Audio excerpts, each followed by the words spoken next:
We're going to start just getting a background on Andrea. She has a lot of clinical experience, but tell us a little bit about your educational background and then what you do clinically. So I have a bachelor's in molecular and cellular biology from the University of Illinois. I started out thinking I was going to go into research, and I was fortunate to have an internship during undergrad that showed me that I did not want to do that. So I kind of came across physical therapy just by looking at what else I could do with my degree. I was really fortunate to find a clinic to do some observation hours at that was just, still kind of my guide for what physical therapy should be. I just fell in love with the profession from my time there. So I went to St. Ambrose University, which is in Davenport, Iowa, for my doctorate in physical therapy. St. Ambrose really specializes in orthopedic and manual physical therapy, and I'm so grateful for the education that I got there. I've been practicing for 15 years now, which seems like a long time, and time goes by really fast. I also have my board certification in orthopedics, and I also have the Emory University certification in vestibular rehab, which is the treatment of dizziness and vertigo. So I practice at Carlson Therapy in Bethel, Connecticut, and I'm also a bike fitter at Class Cycles, which is a bike shop in Southbury, Connecticut. Yeah, tell us a little bit about that background that you have in bike fitting and kind of like what types of people you work with, and how does your experience with bike fitting affect your running, and maybe talk about what you do with running too and kind of your running history. Oh, sure. So I got into bike fitting because I was a professional cyclist for many years. The combination of that plus being a physical therapist meant that a lot of my patients are cyclists. So if I had someone come into my clinic and said, well, my knee hurts when I ride my bike, but it doesn't hurt any other time. Well, as a good therapist, I'm probably not going to fix that person's problem unless I look at their position on the bike. So I'd have them take videos of themselves riding the trainer or outside, and I'd say, oh, move your cleats this way or raise your saddle. But it really wasn't enough to really address my patients' bike-related problems. So I started looking into becoming a bike fitter and found a certification out in Seattle for physical therapists. Most bike fitters aren't PTs or medical people. They're people who work in shops who have taken a certification course, but of course, that means that they don't have the background in anatomy, physiology, injuries that a physical therapist would. So I went and did that certification and started doing fits at my clinic, which was great. And let's see, in 2015, my friend who owns Class Cycles asked me if I would be his bike fitter. And it was a really nice partnership because when you're fitting bikes, you need a lot of parts. It's not running where you just need shoes and some clothes. So doing fits there has really enhanced the service that I can provide, because if I need a new stem or saddle or different shoes, they're right there. So the bike, I've definitely used what I've learned in fitting and applied it to my treatment and assessment of runners. So with bike fitting, it's all about making the position on the bike match the person. You're not giving every person this standard idealized position that, oh, well, if it's uncomfortable, then too bad. You want to understand that person's unique mechanics, flexibility, strength, any issues they might have. The other day, I fit somebody who was born with a club foot, and one of his feet is a whole size shorter than the other foot. You can imagine how that would throw off somebody's pedaling style and their comfort on the bike. So you're basically setting them up to match what their body needs to make them comfortable, fast, strong. So when you think about running, we have so many different types of shoes now that we can choose for people. And I think for most runners, it's kind of a mystery, like what shoe is the right one for me for the marathon or for a 5K or for easy miles.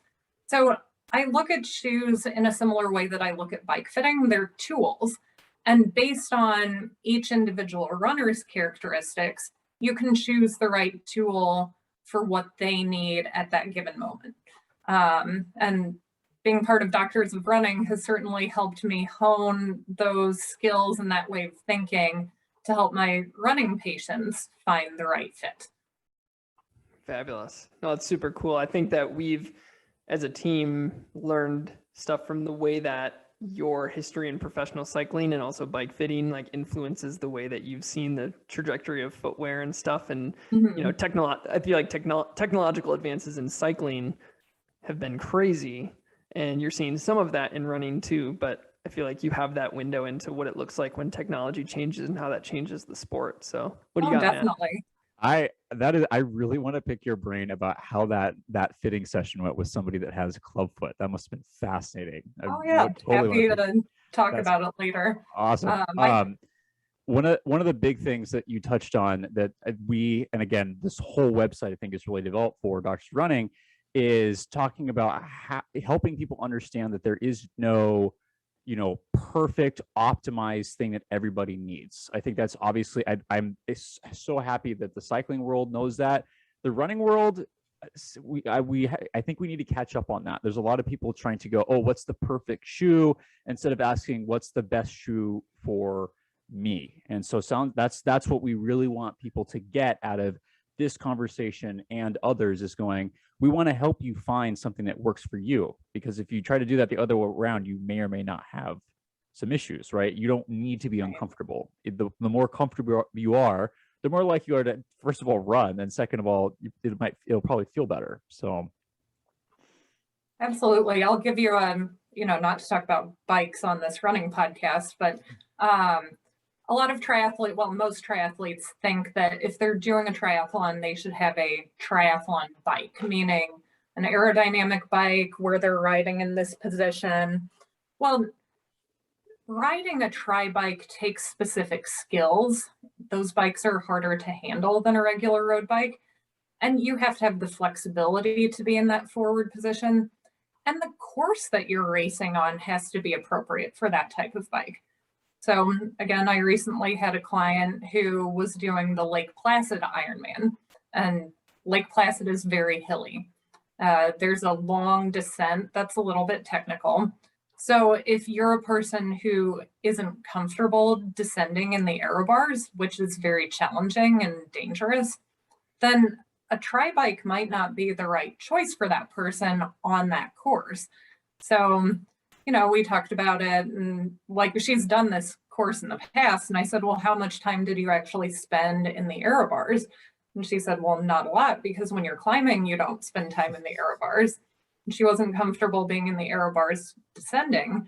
So now you're using a heavier bike that doesn't have an optimal climbing position. You're not getting the aero benefit of it when you're going downhill. So what's the point? You're more comfortable on your road bike. You're probably going to have a better race. Well, in fact, she did. She had a PR on the bike, a PR in the marathon after the bike, and she qualified for Kona. So crazy. Again, it's choosing the right tool for the specific situation. And I mean, that segues really nicely into shoes, right? You wouldn't use a road flat in a marathon, but you also might not want to use the Vaporfly for a mile race. It's choosing the right thing for each individual for their specific situation. Yeah. Or, using the Metaspeed Sky for a trail race repeatedly. Yeah, I heard someone did that. Twice. How'd that go? Actually, surprisingly well, although I had some Achilles problems afterwards, but that's okay. Interesting. The other thing, tell us a little bit about your current running goals, kind of what you're up to, any upcoming races, that kind of thing. Oh, sure. I spent many years bike racing, but before bike racing, I had been a runner from age 4, did kids track, ran on the cross country and track teams in middle and high school. But then after running the Chicago Marathon in college, got an overuse injury in my knee, and despite extensive efforts in physical therapy, had to stop. And that's what led me to bike racing. But maybe 5 years ago, I started doing a little bit of running in the off season with my triathlon friends. And, they'd invite me on longer and longer runs. And it's like, this is fun. I'm not getting injured. Maybe I want to see what I can do again. So this year I ran a marathon in April. I did a 3:04, which was very exciting. Awesome. And in 2 weeks, I'm doing a half marathon in Rockland Lake State Park in New York, where I'm going to get to meet one of our other guest reviewers, Megan, which will be super cool. And then I'm going to do the Kiowa Marathon in December. Awesome. That's super exciting. Yeah, before we even started recording, Andrew was saying like, yeah, and like I just gotta, because you said it's that half marathon's like a 3-mile loop that you do a number of times. Yeah. It's like I just gotta make sure not to get lapped because I'll be slow. And I was like, what's slow mean? She's like, oh, I might run like a 1:27. I'm like, that'd be a like 3-minute PR for me. So she's fast, which is fun. It's fun. The good thing about running is it's all reference to yourself, right? Yes. Like I'm not comparing myself to like Molly Seidel. It's just going out there and doing the best that you can as an individual. Totally. Yeah. Where's this race happening again? It's about an hour, well, maybe not even an hour north of New York City. It's right near the Tappan Zee Bridge for anyone familiar with the New York area. It's called Rockland Lake State Park. It's a beautiful 3-mile dead flat loop around a lake. Sweet. Very That's hosted by Trials of Miles, right? It is, yeah. Yeah.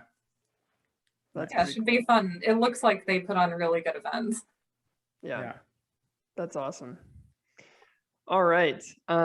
We have our one big topic that we're going to talk about today, but I do want to give DJ a little bit of time because you had like a kind of a race yesterday. You raced a half marathon using it as kind of like a tempo day, but tell us about how that went and how you're doing. I mean, it didn't go as good as we were hoping for. I mean, you guys know more the details, but the last month and a half has been about as rocky as a build-up into a race could possibly be. So we just wanted to go run steady and don't do anything crazy and just keep going for as long as you can. Unfortunately, what was supposed to be steady, I held for just a hair over 10K. Got I still had the rest of the half marathon to go. So that ended up being a little on the rougher end, but makes it was for good. a really long race. What's that? It makes for a long race when 10K is like the part where you start to fall off and you're like, oh. It was weird too, because it was actually, I think it was like 85% humidity and like the weather was already warming up because the start time was 7:45. Yeah. And like one of the rabbit guys just texted me. He was like, do you think the race like slowed down time 5 minutes? I was like, I don't think it slowed down 5 minutes, but it seems like everybody was about consistently 2 minutes back or so from what they normally would be hitting on a course like that. But it was okay, I guess. I mean, just try to keep it steady, not do anything crazy. Just good to get out there and have a strong effort again. It was kind of sad looking at the watch and being like, okay, this is a wash. It wasn't that long ago that we were going, you were going, can I even weight bear on this ankle? So I think that's pretty good. Totally. So, it's still, but that was not that long ago. So that's good. That was 3 weeks ago, I think. Yeah. So I ended up going, I think 1:13, I think was the time. And then so like 5:30s or so on the average. So cool. That's still great. Way to, that's awesome. Put an effort out there. Oh, I also, Andrea, one more question for you for the people who are here to just hear about shoes. What shoe are you picking for your half marathon and your marathon coming up? What's kind of your shoe of choice, or are you undecided? So far the Vaporfly Next% is my shoe. Nice. Yeah. For both distances, half and full. Yeah. I did the marathon in April and the Vaporfly and really liked it. And I used it for the 5K I did a couple weeks ago. So I'm tempted to try the Endorphin Pro, but we'll see. Once I start doing some longer runs, I'll test them out and decide. Which one? Yeah. Cool. Most important question, what color are you going to go with for your race? Oh, well, it is very important to find red shoes because red, of course, is the universal color of aggression. But so far I haven't found any red Vaporflies. So. They have the pink ones, or the Next% one had the pink ones. That's Well, if they're hilarious. close enough to red, I'll have to. Can't you customize the color? Doesn't the Nike ID? Oh do that? yeah, but Oh, Or is How that way? much I've more never is it done to that. So customize it's it? like super expensive. well, Yeah. I have a Sharpie. I'll send you a red All right, Sharpie. sweet. Perfect. Just Perfect. spray Great. paint them like the pros do. I like Yes. that. I like that you said red was like the universal color of aggression. I know we've talked extensively about how red can. You actually educated us on how that can actually enhance performance, and there's actually literature on that. Uh-huh. I was thinking performance rather than aggression, but not that different. No, It's the funny you same. bring that up too, because Klein considers red the universal color of DOR as Yeah. well. It's like if we bring up any kind of singlet or design options, it's like, no, it's got to be red. It Like has it to be has red. to be red. Right. So There's what is like- the underlying psychology in that? That's very interesting. I'd like to think I'm nice. Maybe I'm not. No, you are. It's just funny. It's like that's like the one mandatory, like it's got to be red or some variation of red. Yep.